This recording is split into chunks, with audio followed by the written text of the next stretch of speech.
যদি হঠাৎ করে একদিন হারিয়ে যাই, কেউ কি খুঁজবে? হয়তো না। যদি আমার আইডি থেকে ভিডিও পোস্ট করা না হয়, কেউ কি মিস করবে? হয়তো না। ইনবক্সে মেসেজ আসবে কিন্তু সিন হবে না, রিপ্লাই পাবে না, পরে থাকবে ওইভাবেই।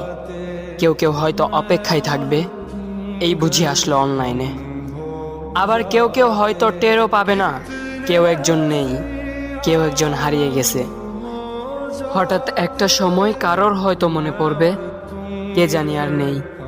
কষ্ট করে নামটা সার্চ করবে, পুরনো ভিডিওগুলো দেখবে আর ভাববে হুট করে কোথায় চলে গেল। আবার কেউ কেউ হয়তো একদিন দুই দিন না পেয়ে ফ্রেন্ড লিস্ট থেকে আনফ্রেন্ড করে দেবে। যখন আমি থাকবো না, তখন আমার স্মৃতি কারোর মনে পড়বে, হয়তো পড়বে, আবার হয়তো পড়বে না। তবে হারাতে হবে, হারাতে হয়, হারিয়ে যাওয়াই নিয়ম।